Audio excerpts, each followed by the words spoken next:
Our This Week in XR podcast is sponsored by our friends at Zapper, the world's leading augmented reality platform and creative studio, with over 11 years of experience working with the world's biggest brands through Zapper Creative Studio.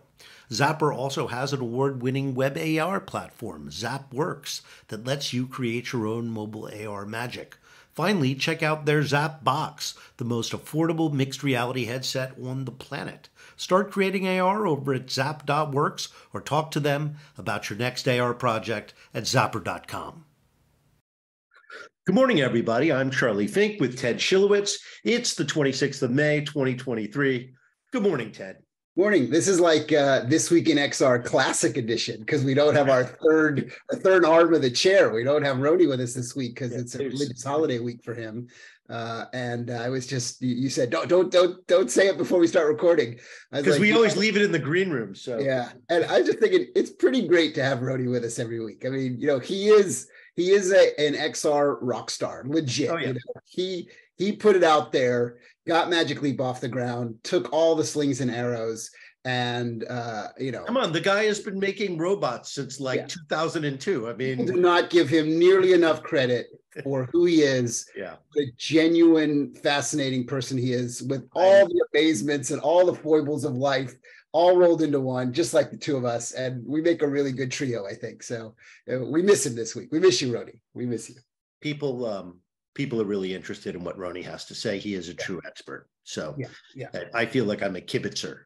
Yeah, you and I kibitz. Rony's kind of got the real deal. He's exactly. So are you going to AWE next week? Well, all right. So here's the sort of disappointing news. I've actually been going through an existential crisis all week because the AWE Augmented World Expo has been going on for 14 years. For those of you not familiar, God, you're gonna make me regret. It's got a very, very strong community vibe. There's about 6,000 people expected this year. 450 of them are going to speak. Yeah. So you get the sense it's all inside baseball. Yeah. There's nothing really there for consumers. AWE probably wouldn't say that, but I'll say that, having gone 7 times. I just don't think for consumers it's a very good. It's not a consumer show. No. Yeah. It is a show for people.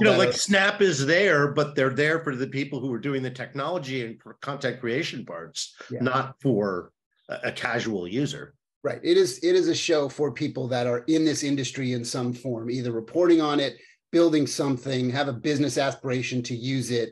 It's a really important moment for all of us. And for me, like I was saying, for the past week, because 5 weeks from heart surgery, the physical part of my recovery is doing quite well. In fact, I'm quite advanced compared to most people that go through this, and the doctors and all the nurses around me are kind of amazed at how well I've recovered and how I'm sort of back in action. And I have done 3 little local events where I kind of popped in to do my little spiel and then popped out, because the biggest risk is not me getting on stage and talking and doing that with 450 other of our best friends and doing my little, hour. It's the rest of those 2.5, 3 days and the amount of exposure. So like the perfect example is I have this great group of friends and colleagues that are so concerned about me, but of course they're not living in my body, right? So they don't, but they're like, just seems like a big risk. I don't think you should do it. I don't think you should do it. And actually yesterday I had a big long phone call with the doctor and the nurses. And the one nurse who's like super smart and right on the ball, she's the big comment, she starts with, well, you probably could, but it sounds like there's going to be a lot of people that there. And the physical contact risk is maybe not worth the downside if you get sick from somebody that doesn't. You're still in a place where I'm still recovering, it could kill you. So if our friend Sonia, who organizes all this stuff, is listening, I have to send her the note that I probably have to watch. Rony and I are doing a fireside show. I know you're going to do it remotely, which is pretty great. Yeah. For those that we just gave it away, there's always a technology trick because in the first couple of hours of AWE, I know you've done them. Ori, who gives the keynote, is the co-founder, always does some cool tech. Yeah, you reported on some news today where he's using like a kind of a consumer level sort of faux volumetric thing, right? To to I do actually don't know yet. I look forward to being surprised. But okay, good. Well, then I'll keep my mouth shut. Rony and I are using a volumetric conferencing system. Yeah, that's a real thing. I'll be sitting on a stage. Rony will be sitting in a conference room, and it will appear to be co-present. Right. Yeah, it'll be interesting. Yeah. So unfortunately, unless I make a really, really bad decision, which for me mentally will probably be a good decision, but I have to kind of make the wrong decision, is I probably have to stay away for a year. Yeah, it's enough. I mean, honestly, the people who are really urgently need to talk to you are going to call you. So that's right. It's fine. I'm just bummed that we're not going to hang out. And the older you get, the faster a year goes by. Yeah. So AWE 15 will be here before you know. It'll be okay. And so we're missing Rony. We have a great guest, by the way, Artur Sychov, the co-founder and CEO of Somnium Space. Right, which is continuing to truck along, right, and sort of keep themselves moving forward, which is kind of fascinating. You and I have both been guests on Artur's talk show inside Somnium Space. Yep. So he's got some announcements to make. They're working with XReal on a headset, among other things. Oh, interesting. I did not know that. So kind of like our friends at Big Screen, like there's a lot of customization going on and refinement of things that don't necessarily need to find a giant, large consumer audience, which I think is great for the industry. Some specialized product is XReal makes very very high-end headsets for industry and military applications. Most consumers have never heard of them, but their headsets are quite astonishing. Yeah. I mean, they have to be cantilevered from the ceiling. They're heavy as hell. Yeah. But you've never. I mean, it's better than human eye, so it almost makes you dizzy. Right. To experience. So good. Yeah, the devices are so good. These are military level headset. Yeah. This is not. You would not wear this thing for pleasure. Right. This is not what you're going to play Beat Saber on. Although it would be awesome to play Beat Saber on $100,000 headset. Oh my God. Again, I'm not sure about that, because the 8K per eye, maybe just too much. It's just maybe too much, because too much to look at things like books, because you really feel like you could reach out and grab the spine. And there's no other headset that does that fools you so completely.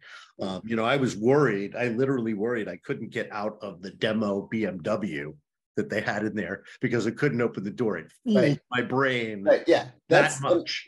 Those experiences, I think, guys like you and me have maybe had, let's call it 20 check marks in our lives where we have a moment where everything goes away that used to be reality and is replaced by a technological version of reality. And it happens every once and again. Like I remember these really interesting early moments with our friends at Oculus when they brought me into this room with all the QR codes. Did you ever have that experience where they brought you into the before my time? It was really interesting. They were working in the very early stages on what would become 6DoF when they had no tracking on the headsets. Very, very early on.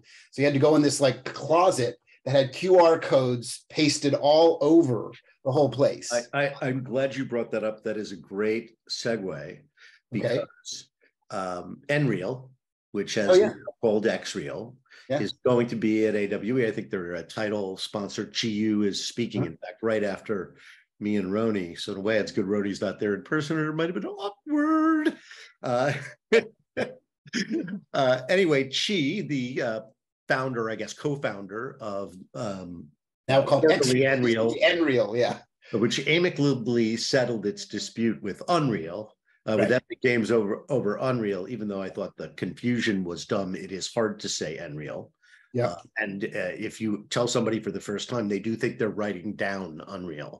So XReal is a better name for them. They're launching a new headset called the Beam. And, I've been talking about assisted reality for smartphones and these screen extenders or screen reflectors that make your smartphone screen appear to be a 201-inch high definition TV. Yeah. But it's not anchored.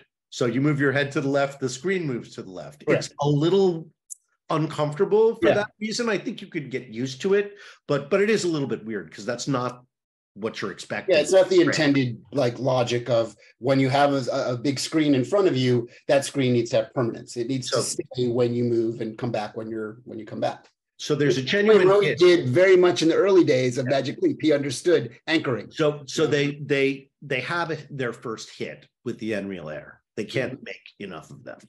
And now they're going to add 3DOF to it, which was really the only criticism I ever heard from people. That and not enough compatibility and no compatibility with phones. And it looks like they've addressed both of those things. So just to be clear for our listeners, if you own one of these suckers, which was what, about $500 something, give or take? Oh, you've got the Air there. That's the Air. Yeah. So you're telling me that they're going to do a 3DOF upgrade for this, or it's a new headset? Well, they're calling it a new headset, but that's a 3DOF upgrade of this. It's going to look like that essentially. Right. It'll just have more sensors and stuff in it. Got it. Yeah, so that they can do 3DOF. I think 3DOF is going to make that headset great. Personally. Yeah, I mean, I think it's going to force everybody else to do it as well. Right. And it really might enable this kind of screenless computing experience. The company we were talking about last week is doing that. The space top laptop that uses the Nreal Lite, which I think is really a mistake because it's too much technology for too simple a task. They should have waited, and they should immediately pivot to this new beam thing. Because the Nreal Lite is really just sort of like it's like a beta version of the thing that they're doing now. Yeah, and a lot of people, and I'm not one of them, tremendously, have criticized VR and VR headsets at being uncomfortable. In my world, most VR headsets are not uncomfortable. They're just isolating. They're a little challenge to wear for too long. Because they get hot, you feel claustrophobic, and the batteries don't last that long anyway. Right, but I'm very comfortable wearing my Quest and my Quest Pro and all the different things, the things that we have, and the HTC devices. I have no issue. But I'll tell you, every mixed reality device that I have, and I have a lot of them in this room, just like you do, none of them are comfortable. They all kind of like fit weird, they crunch on your nose, they don't line up right. Like the fit and finish is not there. Like no one has gotten to a point. I mean, so you're selling hundreds of thousands of devices, not millions and millions of devices, right? But as much as I want to wear these things longer than I do, I take them on the airplane with me every time I fly.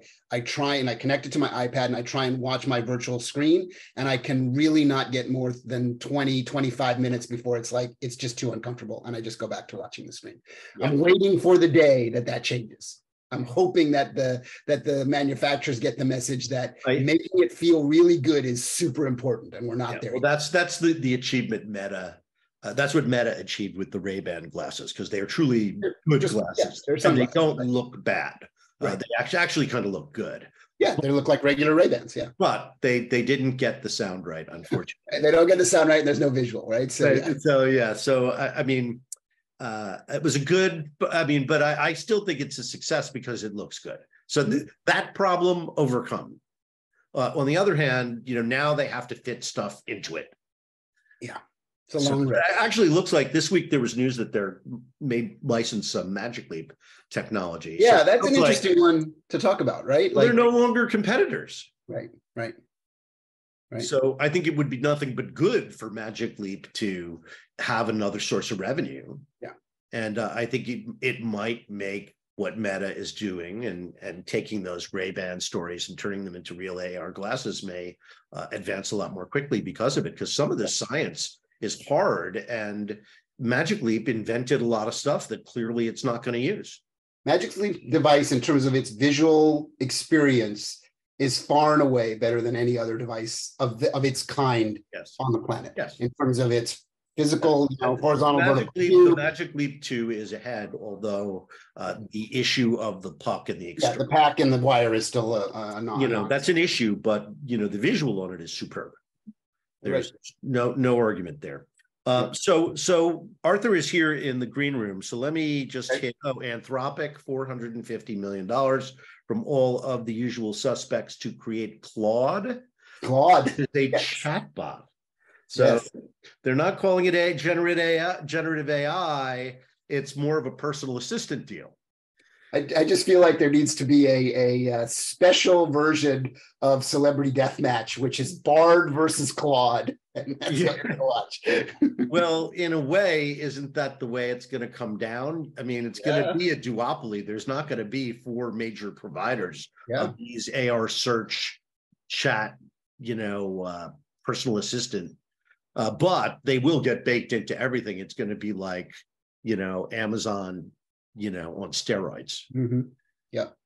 Yeah. So let's see, what else is in the news? Oh, Doug Liman, director. Of course, I know Doug really well. Doug was a big early user of the Red camera. Yeah, and he's really leaning into tech. He did some 360 stuff with his 30 Ninjas company, which I gather does TV commercials and other stuff.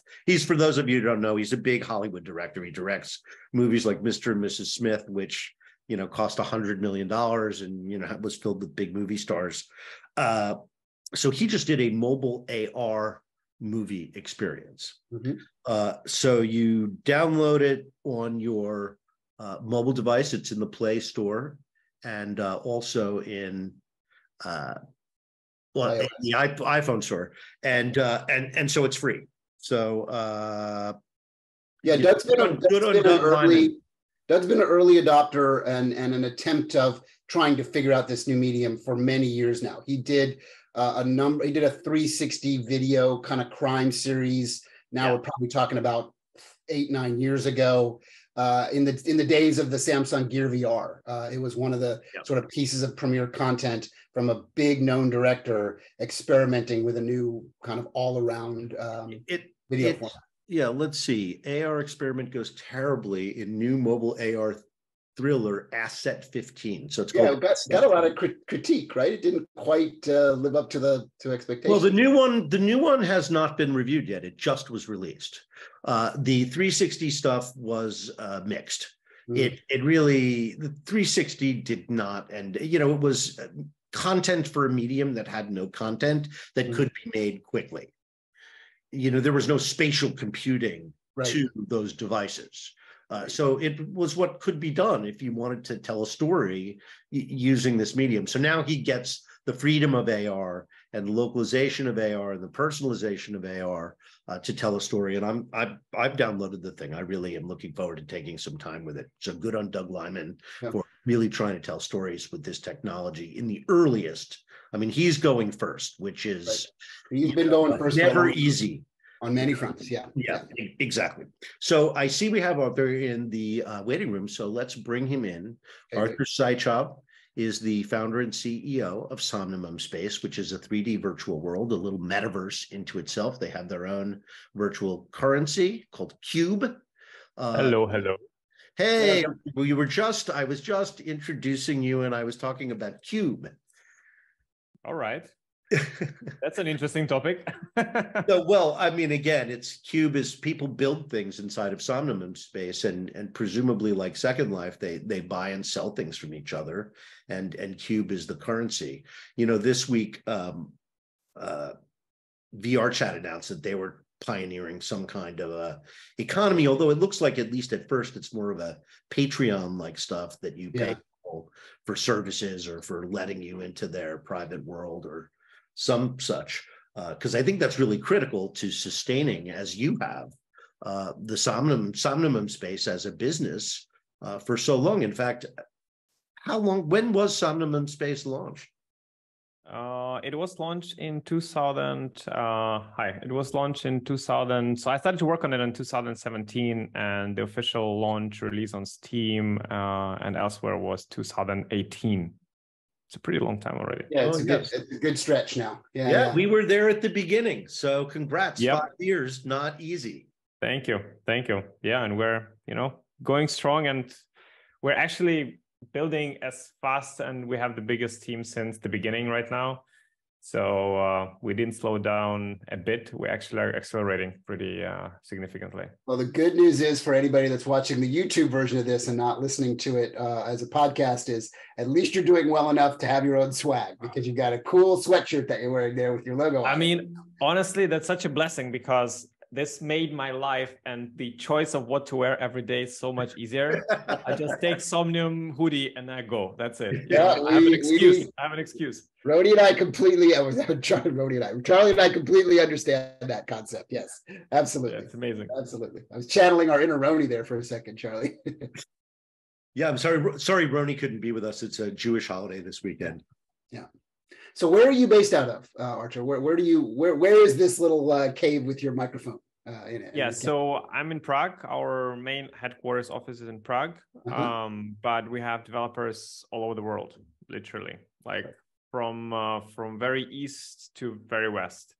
Is Prague?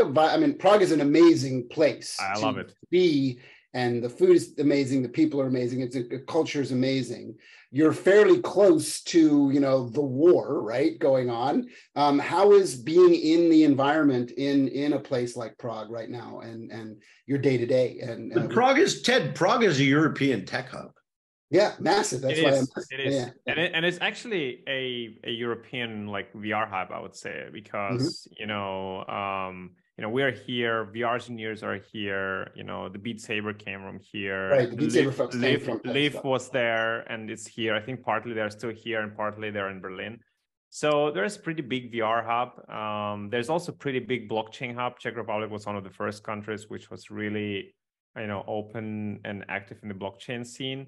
So it's a great combination, great architecture, great city for living. I have 2 kids and a family. So from one side, this is amazing. And another side, the business is just as great as anywhere else. So, my wife is Czech. She wants us to go live in Prague. And that should definitely come and visit and consider. Yeah, I know. I've been there like 4 times. So I would totally consider it just based on the food alone. Yeah, I agree. The food and the beer. You should just do the digital nomad thing, Charlie. You could live in Prague 4 months a year. Yeah. Yeah, and I have to say, you asked me how it is right now. I think nothing much changed, but what I would say why I value Prague a lot is for its safety. It's a very, very safe place. You can just go outside anywhere in the city. 2 a.m. in the morning, listening to your music and just not minding your own business, and it's just amazing. Are there a lot of Ukrainian refugees there? There are. So I think Czech Republic got like 200,000 people. From the Czech Republic and Poland, I think, got a massive influx. Yeah. The Czech Republic's a tiny country, so 200. It is 10 million people. 10 million people. Yeah. Yeah, 200,000 people is a significant influx there. It is. It'd be like 8 million people in the United States or something like that. So yeah, noticeable. So, well, it's great of the Czech Republic to be so open. So let's talk more about Somnium Space. Yesterday we talked briefly on Wednesday. So I know you have some news. We only have 20 minutes, so let's start with that. Ooh, okay, how to pack all of that from the last time we spoke in Somnium, actually, and probably we should revisit sometime. 2020, I think. Yeah, I think it was 2020. I started my own Deep Town Divers VR podcast. I kind of like slowed down with that because I didn't have time, but I should revisit that, and maybe I should re-invite you again to come on and let's have an updated chat. That would be great. But yeah, Somnium, first of all, we're preparing a big Somnium 3.0 update, which will be coming out this year. And it will be a completely new platform. I mean, of course, it will be still the Somnium everybody love and know. You'll still have the base reality world where everybody appears, and the parcels and the buildings and the creations. From the last time you've been in Somnium, it has changed a lot because there's like thousands of people built more things there. So it's kind of like a city. Yeah, I would expect. But we are upgrading tech on our SDK side, allowing people to build almost any type of the worlds, and trying to not limit their creativity. So, the tech is significantly updated there. It will be more optimized, but yet, much more beautiful.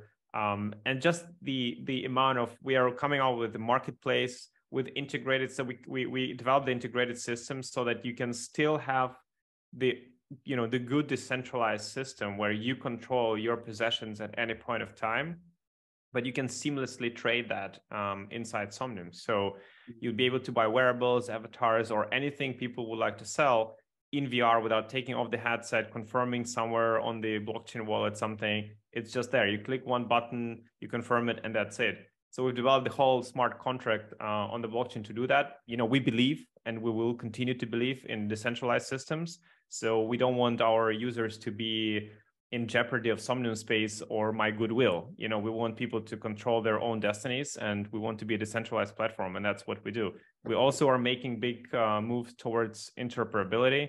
We'll announce them later this year, but that's just whole belief of Somnium and the whole vision of Somnium. And truly, honestly, metaverse, I don't believe the metaverse can exist in a centralized way. I just don't believe that's the case. So that's what we're trying to build here. So my question is kind of an interesting one, and I think a lot of the people that listen to this podcast would like to know this, because we're always tracking success dynamics of new forms of commerce and connectivity and social behavior. So I'll use the word DAO and DAO in two different ways, right? I'll use the word DAO as you talk about the decentralized underpinnings, which is fantastic that you're using it. There's another version of DAO, daily active users, right? If you look at a company like Roblox, they tout that they have a massive amount of daily active users, and sometimes 70 million kids. I was going to say, I think it's 56 million was the last one I heard. Bonkers, right? Insane, right? It's insane. Now, you're a successful business. You've been running this for a number of years. Do you have a sense of how many people are in the platform on any given day? And do you feel like you're accomplishing the goals? Like, is it working enough that you're getting enough daily activity to support your aspirations? Yeah, that's a great question. And I'll answer it in two different steps. So we've never been trying to, because of the combination of the technology we have chosen our path on, it's VR and blockchain. We're kind of limiting the market for ourselves, but we are doing it on purpose, meaning that we believe that that's the future of the metaverse, of the social VR. And we know that right now, not so many people are active, those who are using VR and the blockchain at the same time, who understand those technologies, but we deliberately go in that direction. So of course, we know how many people log in, and I've been open about it. So let's say in VR, we have around about 100 people log into our base reality world every day. And we have a web client which accommodates anywhere between 500 to 1,500 people every day. Mm-hmm. So there's some events running and stuff like that. So that's number one. But for us, those who log in and those who build on top of Somnium, they understand why they're doing it, and they exactly know what they're trying to achieve together with us. Right. And at the second part of yes, so from the business perspective, we've done quite well in the past, and it allowed us to go on and fund our development and fund our VR headset, which we'll probably discuss in a bit. Yeah. And we will keep pushing in that direction while we're trying to make the user interface and the user use case as easy as possible, right? Like centralized platforms, they do have a head start there because it's very easy to use. You just log in, boom, you have everything there, but it's all centralized. In our case, you have to be a little bit more technically savvy to run your own wallet and to know this and know that. But as I said, we are deliberately pushing in that direction because we believe that more and more people will be using those technologies in the future. And this, those technologies will converge together. So yeah, while we're here a little bit behind on the daily active users, we are doing well on the technology side and on the vision side, I would say. Well, and that's totally okay because, on our world, we say you're playing the long game, not the short game, right? You believe in a future. You've invested both psychologically and from a business dynamic standpoint in don't worry about where we sit today. We're an emerging platform and an emerging technology. No different than, when the guys that started Google had 6 people a day on their Google search engine at Stanford. And they're like, yeah, but maybe someday people will use this and they won't go buy newspapers and run classified ads, right? So there's always got to be people pushing the envelope, kind of always looking 10 years plus out. So if you're really one metric which is important for us is when we see people who really build on top of Somnium, these are people who are achieving significant success with their builds, whether it's technological success or they're able to build something which they're not able to build in other places. or they're also making a full-time living in Somnium. Right. So that's another thing. While the number is, if you just say the absolute number is still low, but the metric of what we're saying is significantly important for us. So as you said with Google, today it's 10 people, 20 people. Tomorrow it will be 200, and then 2,000, and eventually 2 million. So that's what we're looking at, more of a real metrics of how people use our platform. You mentioned that there are people working full-time making money on your platform. They're not employees of Somnium Space. So can we talk about how are they doing that? Exactly. So we have several architects or builders of the worlds and parcels who are able to monetize their skills and build for other companies. Like we have a legal company which have built 2 different headquarters in Somnium Space, and they use those places to have open hours for their customers in VR or in the web client. So I think they have 1 hour or 2 hours per week in VR. So anyone can log in and just have a legal consultancy with them in their headquarters, and then they have in a web client. So that's one example. And they needed to hire someone to build it for them. And then we have musicians who are DJing for the parties. Let's say a company wants to run an event, and normally they want to have an after party. So they hire those DJs to play for them. And these are live DJs playing live in VR to the audience. We have actually really interesting several people who are building, they kind of build a second layer on top of Somnium SDK. So we have Somnium SDK. It's a set of tools which you can use to build worlds. It's very open. Wait. So let me back up just for the tech illiterate. All right. I give up. Okay, I want to build a place in VR. Yeah. Right. And I don't want to do it in a closed platform like Horizon, where if Meta changes their mind about Horizon, all my work would be at their mercy. Right. We all saw that with Altspace. Right. Exactly. Yep. Exactly. So you take a risk by taking free stuff from a big business that doesn't view you as an individual. Correct. And that's because that's their business model, nothing personal, but you will serve at their pleasure, so to speak. So I decided I want to build in Somnium Space instead. Now I'm not a real game developer, but I can build a level and upload it to one of the hosting platforms like Spatial or I used to use Altspace in the old days. So, and in order to do that, I would use Unity, or I could have used Nreal, of course, the 2 commonly used game engines. And so I downloaded their software development kit. So now I'm looking at a modified version of Unity that is just for, their platform. So that's what I would do with Somnium Space, right? I download your SDK, and now I would have a game engine that is tailored to the needs of your platform. Is correct. That correct? And actually yes, you're absolutely right. It's 2-way part. So we've developed our builder, which is a very easy to use tool to build things quickly and beautifully. So I don't know if you played Sims. I did, and I love the game. Yep. So if you can do things in Sims, you can do things in Somnium Builder. And Somnium Builder is very easy to use. You have a proprietary tool. We have a proprietary tool, which is level 1. It's not a part of the game engine, or it's integrated into the game engine? It's integrated. It's we are Somnium is based on Unity with a lot of custom things built on top. But the core is Unity. Yeah. Exactly. So we've built this builder for people who just don't want to deal with code or with Unity itself. They just go in, Right. So you build some APIs so that people don't have to write. That's level 1. That's level 1. That's for someone who wants to just go in, quickly build the building or the somebody like me who is not a real developer. You don't want to deal with that. But now we also have, of course, not a developer.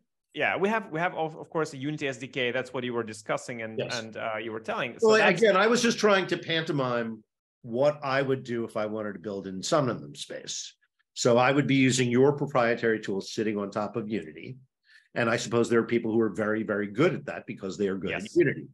Yes. And so let's say I have a bubblegum business and I want to sell bubblegum in the metaverse.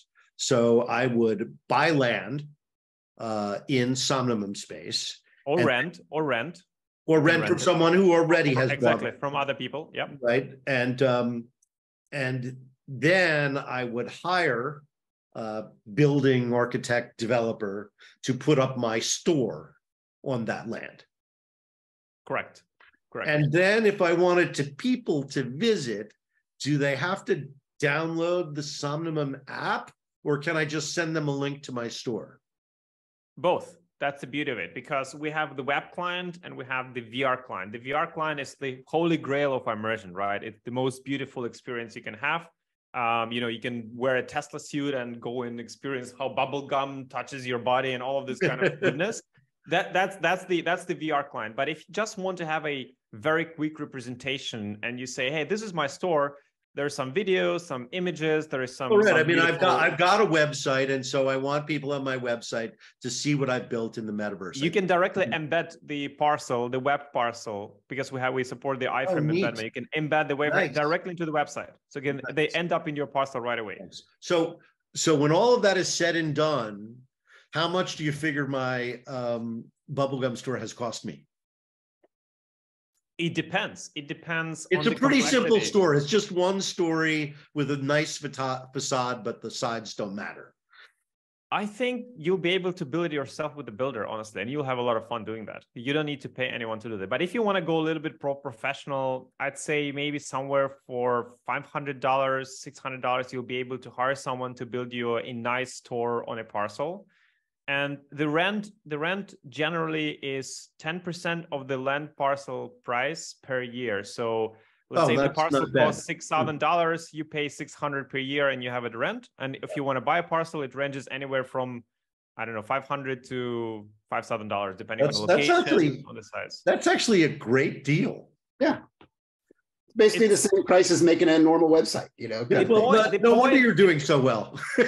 The point is, and this is what people don't understand, the point is when you go to a platform where you get everything for free, it's kind of a cheating a little bit, because you become you are the product. You as the user, you are a product. Right. In our case, what we did and what we're doing is we say, look, we need money to run our business. We need it in a decentralized, transparent way. You can go today, look at our wallets of Somnium Space and figure out how much money Somnium earns.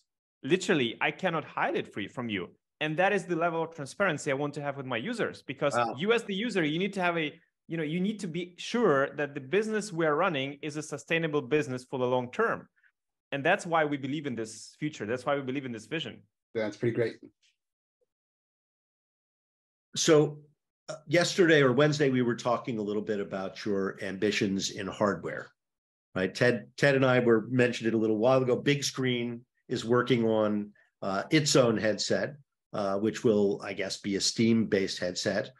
Yours similarly will run with the Steam software, right? Or Valve software. Yeah, we are base station. Where is it here? We're the base station track headset.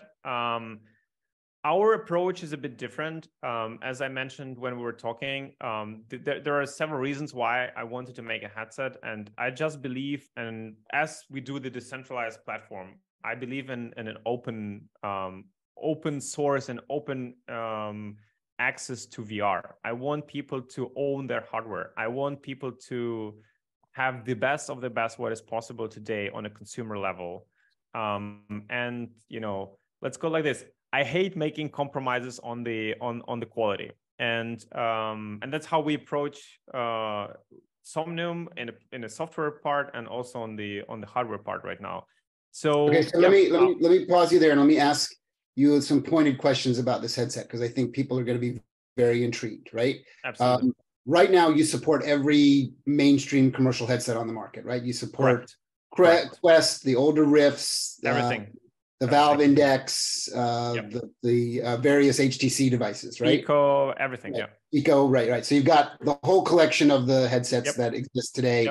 You can download Somnium Space. The whole collection of PC-based headsets. No, they're all in one, right? I mean, you've got. Can the Quest 2 or the Pro access Somnium Space? If you can access through the link or through virtual desktop, or you can run our alpha version of the standalone app, which will go to beta this year. So we'll have a standalone version of Somnium. But right now, your users, that exclusive club of users, are really. I recommend using your PC VR. Yes. Got it. Yes. Okay. All right. So give us a little, whatever you can tell us. Give us a little clue, or as many breadcrumbs as you can drop about what you're building that will be a differentiator from the headsets that your users are using now. What is going to get them excited when you launch this thing that is going to make it special and the device that you want people to use? Because clearly you have a frustration with the devices that exist today if you're building your own. Absolutely. So first of all, it's optics and screen and the whole optical system. Because we have developed a very special one, which is like a dual lens per eye, spheric lenses optical system. And we have a very good screen. So we angle it in a special way so that you have the highest field of view of any consumer headset right away. We are achieving 125 degrees horizontal field of view with a very clear image and a very bright image. That's very important. So that's number one, which is of course, very important for every headset. There is another aspect of that. We have developed the headset. Like this is the older prototype. I'll just show you on the camera to see. So each headset will have 4 anchor points. So this is anchor point 1, 2, from the other side 3, and below there is the 4th one.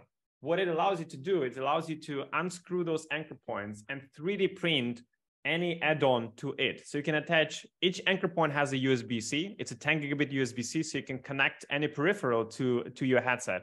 And you can print the holder for that peripheral to your headset. Or if you have a different head strap and you want to put different sides, which is narrower or more wider, you can do that. You can unscrew the side anchor point and you can screw in. So it's kind of like a modular headset, which gives you more power as a user to modify it.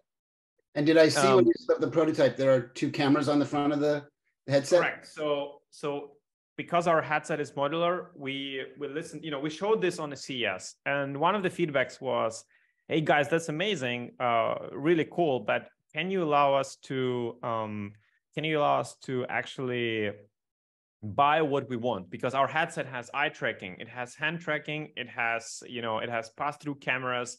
But some people say, hey, I don't need pass-through cameras. I don't want to overpay for that. Or someone doesn't, they don't need the hand tracking. So we said, okay. So we had to go through some production modifications to be able to facilitate that. But today we're able to facilitate that. You will be just clicking on the website and saying, hey, I want a headset with eye tracking, but I don't need pass-through cameras, but I'll probably take hand tracking. And that's the price will be combined from that. It's really modular. Yeah. And we are trying to achieve, and I think we're very near of that you will buy a headset independently on whether you are a private, customer or you're an enterprise customer. You just buy, you don't pay any subscription fees. You don't pay any licenses additional. There's no hidden terms and conditions. You just buy a headset and you use it for your own needs, whether you're developing a multi-million game or you're just a indie developer by yourself, it doesn't matter. The headset is yours. You own it and you control it. And we're open sourcing many aspects of the software of that headset. For example, you'll have a raw image from the cameras. You'll have the same for the eye tracking. So we're giving you those superpowers, this headset, so you'll be able to take it and do, I don't know, the research in the university or the development of the game, or you're doing the pass-through game. All of it is up to you.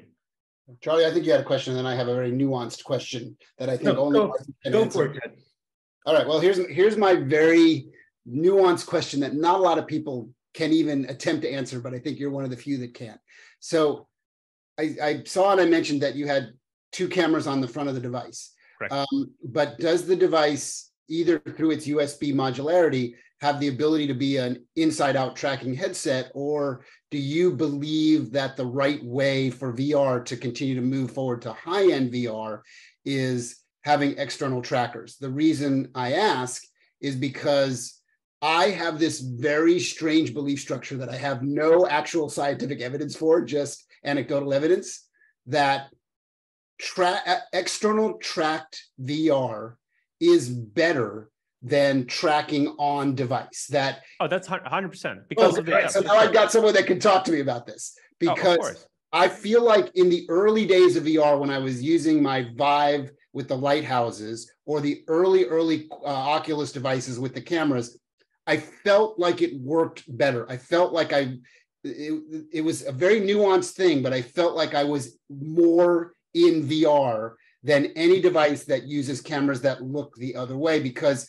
just the way that it has to track the room and track where the headset is in physical space. So you have an opinion on this, which is interesting because not a lot of people do. And yes, commercial companies would deny that this exists in any way, shape, or form, that there is no difference. So there is. And there is scientific difference, right? It's the speed of light and the processing power and the PC stuff. So for the day-to-day consumer, if you're not playing competitive games in VR or trying to achieve the best of the best, inside-out tracking, so that's what in the standalone headset through the cameras, it's fine. It's working really well. I love my Pico, it's working really well. It's fine. PC VR can achieve much more in terms of the precision and latency. That's number one. Number two, our user base is SocialVR based for the applications. If we talk about full body tracking, for example, until up to date, and still today it's true, full body tracking is the base station track system.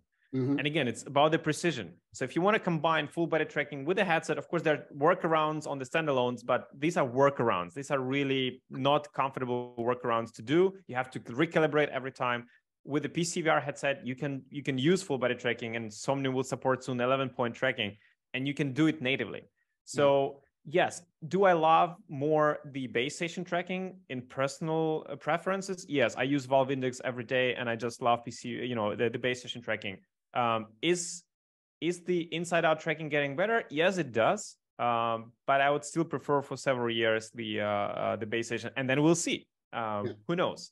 Yeah. Okay. That's a great answer because, in these moments, Charlie and I were talking at the beginning of the podcast, these really important moments of our lives in VR, I have this deep, strong, recognized moment of in that Oculus demo loop of their content in the Rift 1, Rift 2 days, when the dinosaur walked over on top of you. And it was just like, wow, this is the most remarkable thing. I remember the Valve VR experience that was kind of based on the Portal game and the robot assembly and disassembly thing. It was the most remarkable piece of VR that I experienced. And that has all sort of gone away a little bit. It's such a small little club of us that have experienced VR like that because we went to the trouble of setting up the base stations and setting up the cameras and dealing with all the aggravation of all that and the big PCs and the graphics cards. But you are not alone. You are not alone. There's so many enthusiasts out there who love base stations. So good. All right, I'm glad I'm not alone. I've got some base stations right here gathering dust. Because you're using Oculus. I still have a Vive room that I fire up every now and again, and I'm like, even though the pixel count is like, everybody's got space, an extra room to be their Vive room. It's so good. It's so good. And yes, I love my Quest. It works great. It's super convenient, but I would never say, oh my God, it's so good. Just, I don't know. It's just a moment in time. This is all the time we have, Artur, unfortunately. But it was great to see you. We're gonna hang out when I'm in Prague. Absolutely. Let me know. I totally will. That may be even in my near future. Ted, glad you're feeling better. Sorry to miss you at AWE. Yeah, I'm sorry to miss you all next week. Are you going to AWE? Or are you not? I'm not, but the company we invested in is there, and Charlie will probably visit them to have a mind-blowing demo of best optics out there. Okay, make sure you email me and remind me, and I definitely do that. I'll be at AWE next Friday for the podcast, and we'll have news, I am sure. Anyway, you guys have a great weekend, everybody. And Artur, I'm sure we'll see you back here on the show. It was great to finally get you on. Yeah, thank you for having me. It was a pleasure. Thank you, gentlemen. Thanks. Bye-bye. Bye-bye.